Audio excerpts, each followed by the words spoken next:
찾아서 같이 읽겠습니다. 오늘은 신명기 4장 1절입니다. 신명기 4장 1절 한 절 말씀을 우리 같은 목소리로 읽도록 하겠습니다.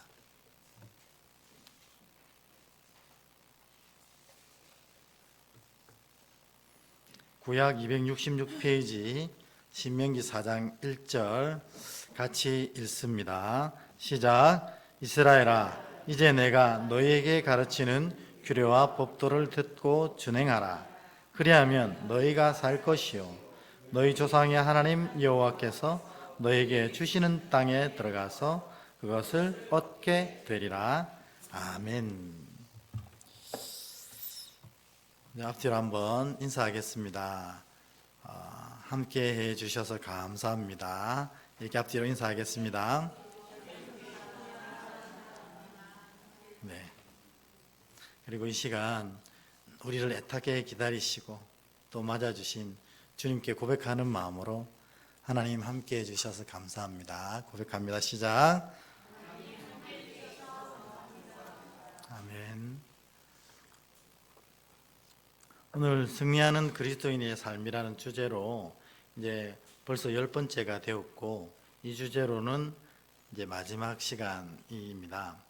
그래서 왕을 모시는 사람처럼 살라 하는 제목으로 오늘 신명기 4장 1절 이 말씀의 은혜를 함께 나누고자 합니다. 여러분, 우리가 인생을 여러 단계로 나눌 수가 있는데 그 인생을 나누는 방법이 뭐가 있을까? 여러 가지가 있겠죠. 나이별로 나눌 수도 있습니다. 그래서 아동기가 있고 청소년기가 있고 청년기가 있고 그 다음에 장년, 중년, 노년 이렇게 나이로 구별할 수도 있고요. 또 학교별로 구별할 수도 있습니다. 그래서 유치원, 그 요즘에는 어린이집 다니죠. 어린이집, 유치원, 초등학교, 중학교, 고등학교, 대학교 시절, 그리고 졸업한 이후 이렇게 나눌 수도 있습니다. 다양한 방법으로 인생의 여정들을 나눌 수가 있는데, 그러면 믿음의 여정은 어떻게 나누게 됩니까? 믿음의 여정. 믿음의 여정은 딱 하나로 나눌 수 있습니다. 그 중심 기준은 뭐냐면 예수님입니다. 예수님. 그래서 이 믿음, 우리 인생 자체도 주님이 만드셨고 주님이 구원하셨고 주님이 이끌어 가시기에 이 인생, 믿음의 인생을 구별하는 것도 딱 하나, 예수님입니다. 그래서 예수님을 모르던 시기와 예수님을 알던 시기로 이렇게 나뉘게 된다는 것입니다. 그래서 여러분들은 예수님을 아시는 분들이잖아요. 또 이제 그 시기를 살아가고 계십니다. 그런데 아직도 예수님을 모르는 자들이 있다는 겁니다. 우리 중에는 또 그런 시절이 있었습니다. 그래서 예수님을 모르는 시기와 예수님을 아는 시기로 이렇게 나뉘고, 또 그 예수님을 알고 나서도 사실은 두 시기로 나뉜다고 할 수 있어요. 그래서 내가 알았던 그 예수님을 믿는 시기가 있습니다. 주님이 나를 구원하셨구나. 주님이 내 왕이 되시는구나. 주님이 내 삶을 이끌어 가시는구나. 주님을 아는, 믿는 시기가 있습니다. 그리고 이 믿는 시기가 무르익으면 오늘 설교를 통해서 또 우리가 알게 되는데, 이 믿는 시기가 무르익게 되면 예수님을 살아가는 시기가 되는 겁니다. 주님이 하신 말씀들, 그 말씀들을 이제 지켜가고 살아내고 하는 시기로 나뉘게 되는 겁니다. 그리고 결국 우리 천국에 입성하게 되겠죠. 그러면 이 믿음의 인생을 이렇게 4단계로 나눈다면 여러분들은 어디에 소속되어 있습니까? 예수님을 모르는 시기입니까? 그렇지는 않겠죠. 여기 계시니까. 예수님을 아는 시기고, 또 이제 그 예수님이 믿어지는 시기에 오신 분도 있을 겁니다. 예수님이 나를 구원하셨고 또 그분따라 내 안에 좌정하셨고 내 삶을 이끌어 가시고 계시다는 이 사실이 믿어지는 시기가 여러분일 수도 있습니다. 또 무엇보다도 이제 내 안에 계신 그 주님과 함께 동행하면서 그 주님의 말씀을 살아가는 시기도 있는 것입니다. 사실은 이 네 번째가 우리가 궁극적으로 목표하는 시기가 아니겠습니까?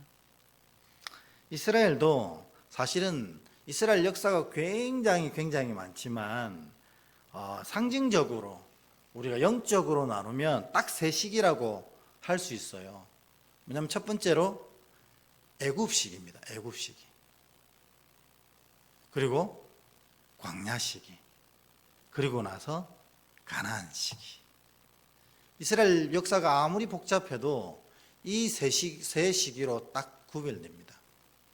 애굽 시기는 뭐냐면 우리가 애굽에 있었던 상황이 어떻습니까? 물자가 풍성할 수 있습니다. 애굽은 원래 풍요로운 곳이라 이스라엘 백성들이 사실 거짓말이거든요. 거짓말했던 것처럼 고기 가마 옆에서 살았던 시기일 수도 있습니다. 그런데 이 삶적으로는 풍요하지만 이 이스라엘이 애굽에서 영적으로 압제당했지 않습니까? 그 애굽의 갖은 우상 숭배 아래서 삶을 살았습니다. 그래서 영적으로 압제당했고 하나님을 예배할 수도 없는 민족이었습니다. 그래서 모세를 통해서 하나님이 이들을 광야로 이끌고 가서 하나님을 예배하게 하겠다는 것은 사실 거짓말이 아닙니다. 예배하는 민족으로, 하나님을 따르는 민족으로 만들겠다는 것이었습니다. 그러니까 애굽은 영적으로 압제받는 시기를 말합니다. 삶은 괜찮아도 영적으로 압제받는. 그러니 이런 시기에 다다르게 되면 이스라엘 백성처럼 다 부르짖게 되는 겁니다. 그 압제가 심하면 심할수록 하나님께 더 가까이 가서 하나님을 부르짖는 시기가 되는 것입니다. 이게 애굽 시기입니다.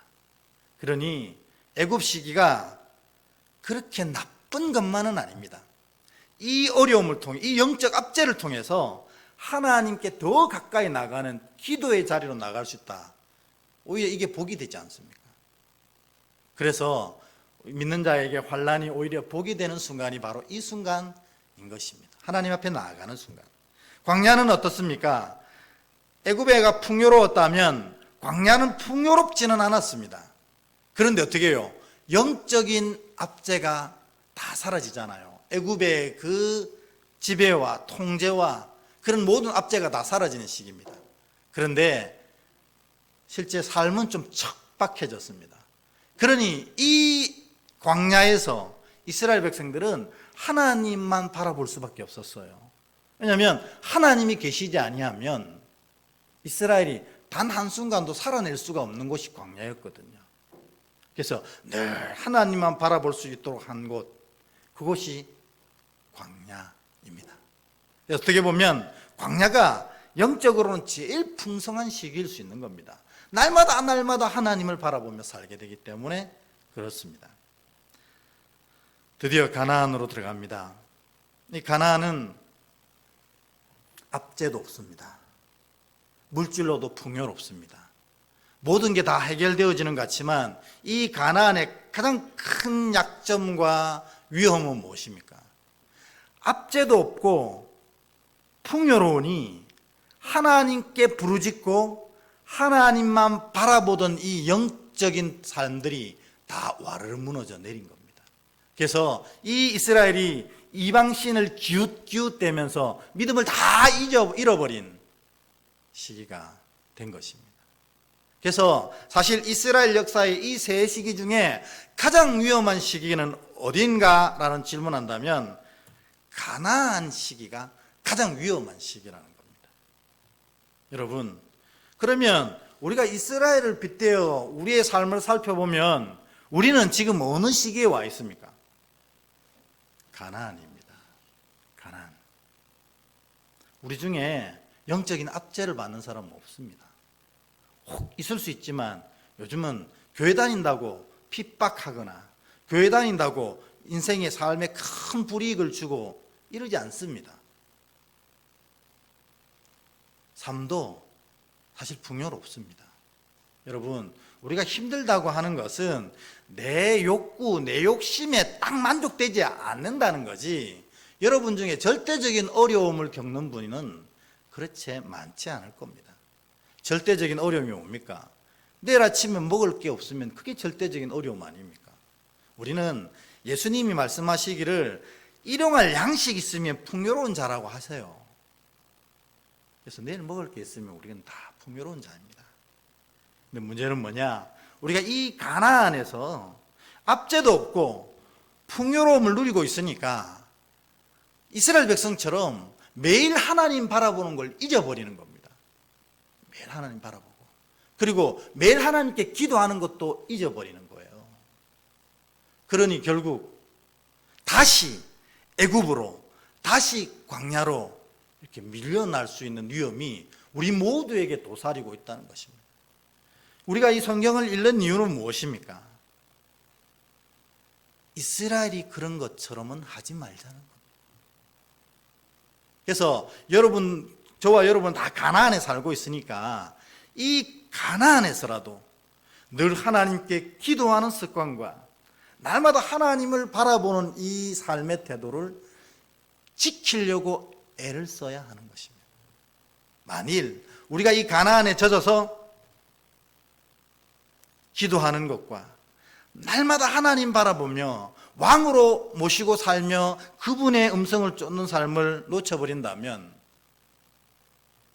다시 영적인 애굽과 광야로 쫓겨날 수가 있다는 것입니다. 가게 되면 영적으로는 좋은 일입니다. 왜냐하면 그 어려움 때문에, 그 환난 때문에 다시 하나님을 바라보고 하나님께 기도할 수 있는 기회를 얻는다는 것은 좋은 일이지만 하나님 아버지께서 우리가 그런 어려움을 당하는 걸 기뻐하시지 않는 거예요. 저 역시 마찬가지입니다. 그래서 여러분에게 이 말씀을 통해서 우리 다시는 애굽이나 광야로 나아가지 말자고, 그래서 그를 위해서 하나님을 바라보며 하나님께 기도하는 것을 멈추지 말자, 그렇게 말씀을 드리는 것입니다. 어쨌든 우리는 다 가나안 속에 있는 건 사실입니다. 부인할 수 없습니다. 그러면 이 가나안을 극복하는 제일 좋은 방법, 다시 말해서 날마다 하나님 앞에 기도하고 날마다 하나님만 바라보는 삶을 놓치지 않는 제일 좋은 방법은 뭐냐? 지난 주일날 말씀드렸던 겁니다. 예수님을 왕으로 모시고 사는 겁니다. 내 안에 주님이 임하셨습니다. 나는 안 계신데요. 여러분, 주님이 안 계시면 여러분 이 안에 이 자리에 앉을 수 없습니다. 주님이 안 계시면 주님을 주라고 부를 수조차 없습니다. 왜냐하면 우리가 믿음을 고백한 이후에 주께서 우리 안에 좌정하셨기 때문입니다. 우리가 믿지 못할 뿐입니다. 여기에 주님 계셔요. 근데 여기 계신 주님을 우리가 잊어버릴 뿐만 아니라 이 주님을 만왕의 왕, 만주의 주로 여기지 않는 것이 우리의 가장 큰 약점이라는 겁니다. 그저 내가 필요할 때 내 어려움을 도우시는 분 정도로만 생각하는 겁니다. 그리고 내가 편안할 때는 이 주님이 계심을 기억하지 않아요. 내가 어려워야 주님 하는 거예요. 그러니 가나안의 어려움을 당하는 겁니다. 그래서 이분은 왕으로 임하셨어요. 우리 안에. 그래서 우리도 그분을 종으로가 아니라 우리의 삶의 수단과 도구로가 아니라 왕으로 영접하고 왕으로 따라야 된다는 겁니다. 그게 지난 주일 설교 아닙니까? 하나님이 그렇게 정하셨어요. 왜? 우리를 위해서입니다. 여러분 오늘 우리 대한민국의 가장 큰 어른은 누구입니까? 여러 가지 얘기할 수 있겠지만 사실 윤 대통령 아닙니까? 윤 대통령하고 하루 종일 같이 다닌다면 여러분 어떻게 사시겠어요? 매사 사실 조심하지 않겠어요? 그래도 우리나라 최고의 국가수반인데 함부로 행동하지 않고 말도 함부로 하지 않지 않겠어요? 내가 좋아하든 싫어하든 그건 상관없잖아요. 대통령이신데. 식사를 해도 대통령이 좋아하는 걸 드시려고 안 하겠어요? 대통령님 뭐 좋아하십니까? 울산에 오셨으니 울산에 제일 맛있는 걸 대접하고 싶은데 좋아하는 거 말씀하세요. 이렇게 안 하겠어요? 그리고 내가 대통령 모시고 운전해 가는데 차가 확 끼어들면 뭐 내 평소의 습관처럼 막 해대겠어요? 어허 하고 말지 않겠어요? 대통령이 계시니까. 주님이 내 안에 왕으로 계시다는 건 그런 의미입니다. 가나안 살고 있는 우리가 이 가나안에 젖지 않고 가나안의 죄와 우상숭배에 빠지지 않는 제일 좋은 방법은 내 안에 계신 이 주님을 늘 왕으로 고백하며 사는 것입니다. 이 왕이 우리 안에 오셔서 하신 일들을 조금 살펴보도록 하겠습니다. 뭐 하셨어요? 구원을 작정하셨잖아요. 주님이 작정하셨기 때문에 우리가 예수를 믿은 겁니다. 우리가 뭐 주님 보시기에 이뻐서 뭐 구원받을 만하기에 전혀 그렇지가 않습니다. 오히려 성경에 보면 우리가 제일 약하기에 이스라엘을 택하신 것처럼 제일 약하기에 오늘 이 자리에 여러분 앉히신 거라는 겁니다. 그래서 하나님이 우리 구원을 만들어 가실 때 일단 하나님의 작정이 먼저 되었습니다. 내가 저를 구원하리라. 그리고 나서 하나님이 작정하신 것은 하나님이 반드시 이루시거든요. 그래서 예수께서 십자가 지시도록까지 하신 겁니다. 이 작정하신 구원의 작정을 이루시기 위해서 십자가 지게 하신 거예요. 그래서 누구든지 하나님이 이 일을 완성하셨다는 것을 믿으면 그 구원의 은혜를 허락하신 것입니다. 그래서 이 가운데 있는 이 은혜가 바로 무슨 은혜냐면 믿음의 은혜입니다.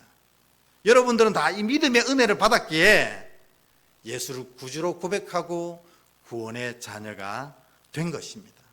그러면 우리는 할렐루야, 우리의 인생이 이제 다 완성됐나요? 그렇지 않다는 게 성경의 증언이라는 거죠. 언제 끝납니까? 이 믿음의 인생의 여정은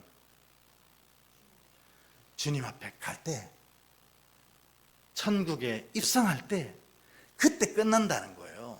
근데 이게 그냥 순조롭게만 가면 아무 문제가 없는데, 이 구원받은 자들이 천국에 입성하기 전까지 우리가 이 길을 제대로 가지 못하도록 우리를 무너뜨리는 자가 있다는 겁니다. 그건 누구입니까? 사단 아닙니까? 사단이 이 길을 어떤 수를 쓰더라도 방해하는 거예요. 그래서 우리와 믿음을 같이 시작했던 자들 중에 지금 이 자리에 남아있지 않는 자들도 많이 있지 않습니까? 왜 그래요? 사단의 괴계에 빠져서 여기에서 탈락한 자들이라는 거예요. 그러니까 성경에 보면 특별히 신약 성서는요, 이 놀라운 구원의 은혜를, 십자가를 통한 구원의 은혜를 얘기하지만 그 뒤에 구원받은 백성이 천국에 가는 여정들을 더 많이 얘기하고 있어요. 왜냐하면 진짜 구원은 주님 앞에 천국에 들어갈 때 완성되기 때문에 그렇습니다. 우리가 이걸 잊어버린다는 겁니다. 나는 예수 믿었으니까 구원받았어. 구원받았습니다. 그런데 그 구원이 완성되지는 않았다는 거예요. 아직 이 세상에 남아있고 천국에 들어가지 못하고 있다는 겁니다. 그런데 이 사이에 악한 마귀 사단이 우리를 날마다 이 믿음의 반열에서 넘어뜨리려고 애를 쓰고 있는 겁니다. 그래서 구원의 과정은 사실은 앞에 저 작정 은혜 완성 뒤에 또 두 단계가 사실 더 있어요. 뭐냐면 하나님이 어떻게 하면 이 믿음을 잃어버리지 않고 이 구원을 완성할지에 대한 얘기들이 성경에 가득 차 있거든요. 그것을 순종할 때 우리가 아름다운 천국에 들어가게 된다는 것이 믿음의 이 단계입니다. 그러므로 믿음에는 아주 중요한 은혜 두 가지가 있어요. 그게 뭐냐면 구원을 완성하신 은혜를 믿는 믿음이 있고 믿음의 은혜가 있고, 믿고 나서는 이제 그 하나님을 따르는 순종의 은혜가 있다는 것입니다. 이 두 개가 합쳐질 때 우리가 구원을 완성하게 된다는 것입니다. 우리는 다 믿음의 백성입니다. 그렇죠? 그러면 이제부터 우리가 간구해야 될 게 뭐냐면, 주여, 이 순종의 은혜도 허락하여 주시옵소서. 이미 믿음의 은혜를 주셔서 예수를 구주로 고백하게 하셨는데, 이제 우리가 천국에 가기 전에 이 삶이, 이 믿음을 지켜낼 수 있는 삶이 될 수 있도록, 그래서 하나님이 말씀하셨거든요. 믿음의 자녀들아, 이렇게 살아가라. 그것을 할 수 있는 은혜, 그게 바로 순종의 은혜입니다. 순종의 은혜를 주십시오. 이것이 필요하다는 것입니다. 오늘 말씀이 바로 그 뜻입니다. 오늘 말씀을 다시 한번 읽어보겠습니다. 같이 읽습니다. 시작. 이스라엘아, 이제 내가 너에게 가르치는 규례와 법도를 듣고 준행하라. 그리하면 너희가 살 것이요, 너희 조상의 하나님 여호와께서 너에게 주시는 땅에 들어가서 그것을 얻게 되리라. 아멘. 이 말씀의 핵심이 뭡니까? 하나님의 말씀을 준행하라는 겁니다. 그리할 때 하나님이 허락하신 땅에서 너희가 그것을 온전히 얻게 될 거라는 겁니다. 예수님은 이것보다 더 정확하게 말씀하셨어요.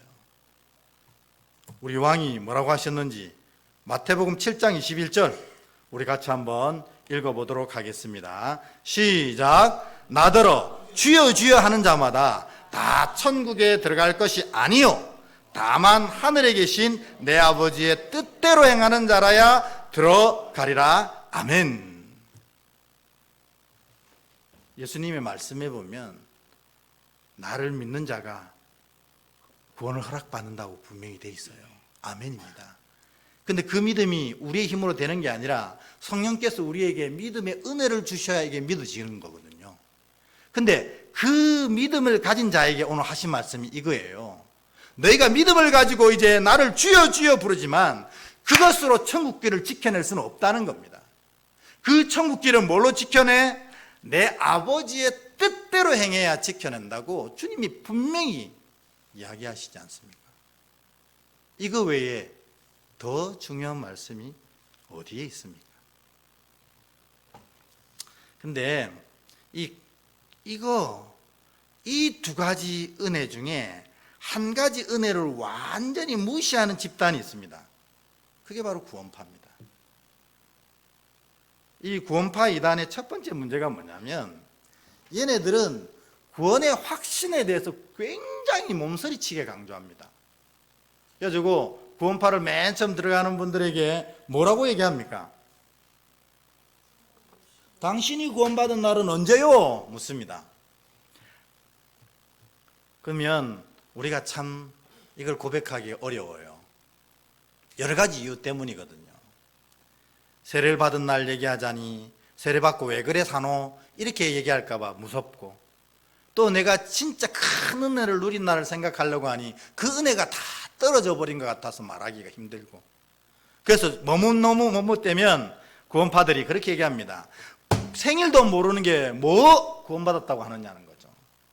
그리고 다시 죄사함과 거듭남의 비밀을 들어라 이렇게 해서 구원의 확신을 심어준다고 합니다.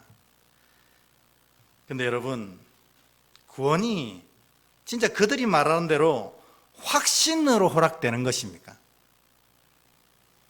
그렇다면 얼마나 좋겠습니까? 그러나 구원은 확신으로 허락되는 게 아니고 은혜로 허락되는 겁니다. 은혜로.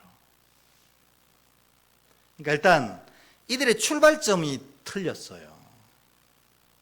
근데 또 이들의 문제가 뭐냐면 이들은 이와 같은 믿음의 은혜만 강조합니다. 예수 믿으면 구원받아. 나머지는 아무것도 필요 없어. 예수만 믿어. 이렇게 얘기하거든요. 이게 틀린 말 아닙니다. 옳아요. 구원은 예수 그리스도를 구주로 고백하면서 얻게 되는 겁니다.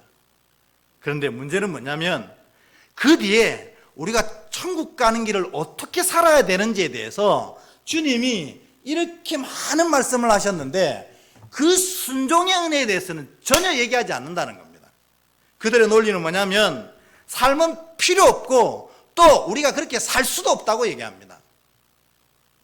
어떻게 보면 맞는 말이기도 합니다. 여러분, 우리의 삶을 보면 이게 천국에 합당합니까? 라는 질문하면 다 무너지잖아요.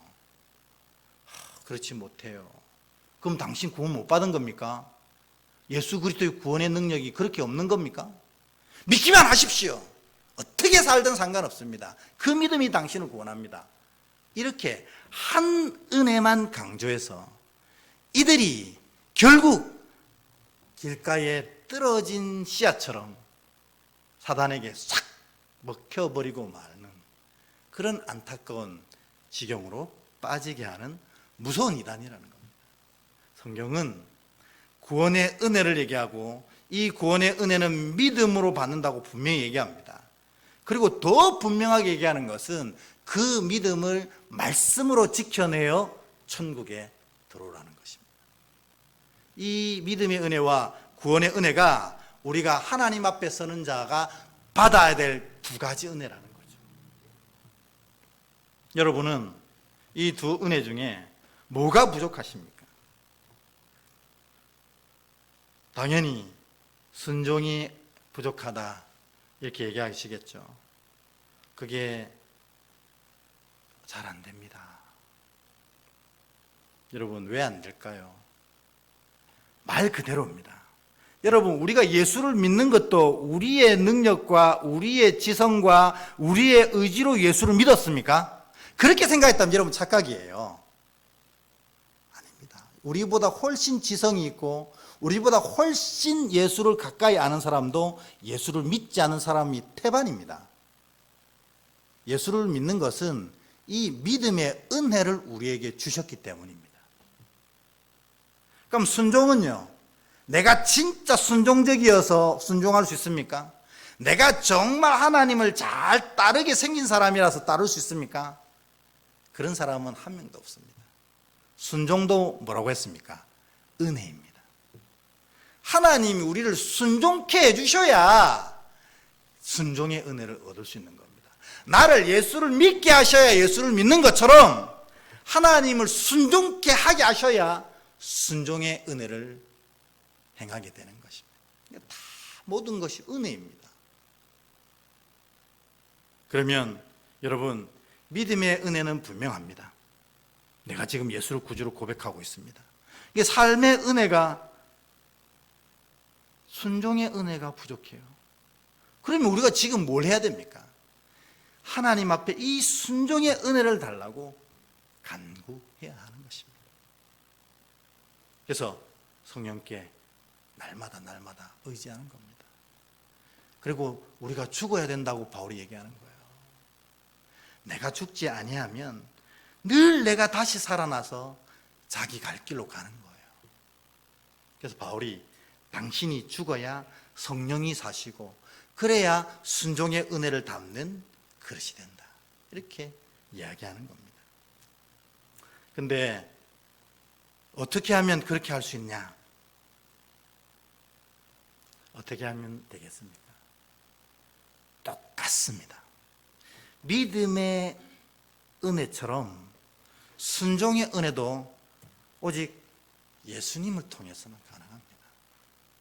어떻게 해요? 주님을 왕으로 영접해야 되는 겁니다. 왕으로.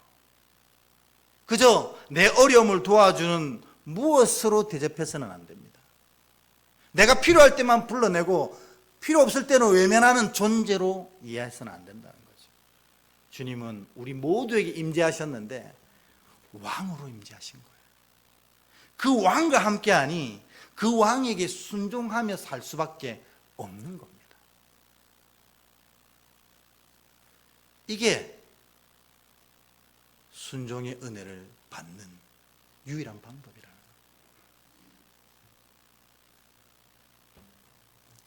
여러분 안에 왕이 계십니다.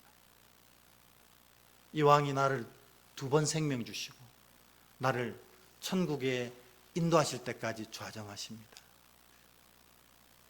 그 왕을 기억한다면 우리가 죄의 길, 우상 숭배의 길로 갈 수가 없어요. 왕이 여기 계신데, 이 왕을 기억하면 내가 어리석고 부족한 말을 하려 하다가도 그만둘 수밖에 없어요. 이 왕이 계십니다. 그래서 주님을 왕으로 고백하는 게 믿음의 은혜를 누리는 방법이기도 하고 순종의 은혜를 누리는 방법이기도 한 것입니다. 여러분, 영화에 타이타닉 영화가 있었잖아요. 이게 지금으로부터 거의 1912년도에 제작돼서 첫 항해를 시작한 배입니다. 근데 그때 당시에 이 배가 얼마나 컸던지 2340명을 태울 수 있는 배였대요. 그게 진짜 2340명을 태웠어요. 그리고 영국에서 대서양을 지나서 미국으로 가는 사이에 이 빙하랑 부딪혀가지고 그만 750명만 살아나고 나머지는 다 수장이 되어버렸습니다. 이 안타까운 일. 그런데 실제로 이 타이타닉 얘기를 들어보니 타이타닉이 그런 일을, 끔찍한 일을 안 당할 수 있는 기회가 6번이나 있었다는 겁니다. 자그만치. 왜냐하면 타이타닉이 딱 지금도 큰 배인데 그때는 얼마나 큰 배겠어요. 그러니까 선장이랑 항해사가 자기의 배로 기고만장해진 거예요. 그리고 이 대서양을 건너가는데 무전이 온 겁니다. 지금 북극에서 빙하가 내려오고 있다. 무전이 온 거예요. 그래서 조심해야 된다. 늘 전방을 살펴라. 그리고 무전이 온 겁니다. 그러니까 이 선장하고 항해사가 이 무전을 탁 보고 들으면서 웃었습니다. 우리 배가 이래 큰데 이 배를 이길 수 있는 빙하가 있겠느냐는 거죠. 그까지 빙하는 가볍게 넘어간다. 그렇게 생각한 거예요. 그 와중에 5번이나 또 온 겁니다. 제발 조심해라. 지금 빙하가 엄청 내려오고 있으니까 제발 조심해라. 다 무시해가지고 마지막 무전이 어떻게 나왔냐면 지금 당장 바깥으로 나가서 바다를 바라는 거죠. 왜냐하면 저기 몇 킬로 앞에 그 큰 빙하가 있었거든요. 지금 당장 나가라고. 보면 알 수 있을 거라고. 그런데 어떻게 해요? 항해사가 무시합니다. 한 번 더 이런 무전하면 2번 다시는 이 무전 받지 않겠다고 끊어버립니다.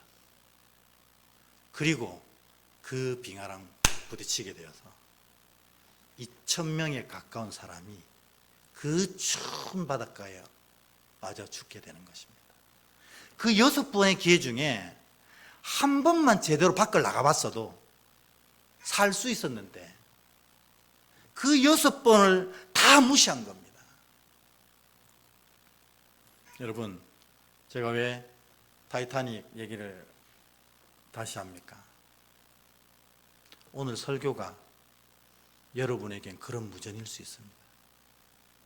오늘 주님이 믿음의 은혜를 누린 자에게 순종의 은혜가 필요하다는 사실을 얘기하고 계셔요. 그 순종의 은혜는 너의 힘으로 되는 건 아니다, 사실. 나를 온전히 왕으로 모실 때만 되는 거다. 이렇게 얘기하신 겁니다. 오늘 이 말씀이 여러분 마음속에 주님의 그 보혈처럼 피색으로 새겨지면 좋겠어요. 주님은 나의 왕이시다. 주님은 나의 왕이시다. 이 왕을 모시고 사는 자다.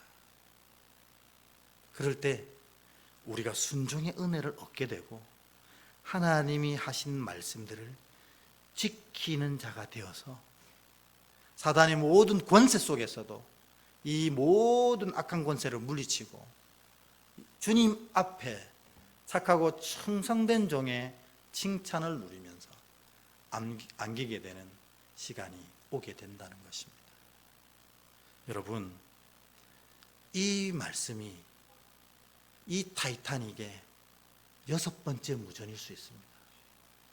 여러분, 다시는 이 음성을 못 들을 수도 있어요. 오늘이 마지막 기회라고 생각하시고 이제 돌이키셔야 합니다. 주님 우습게 여기고 주님 만홀히 여기고 왕 대신 주님이 이 안에 좌정하셨는데 그분의 음성을 따르지 않고 살아왔다면 이제는 그분만 따르는, 그래서 여러분의 그 핏값으로 사신 구원을 완성하고 누리는 복된 여러분들 되시기를 주의 이름으로 간절히 축원합니다.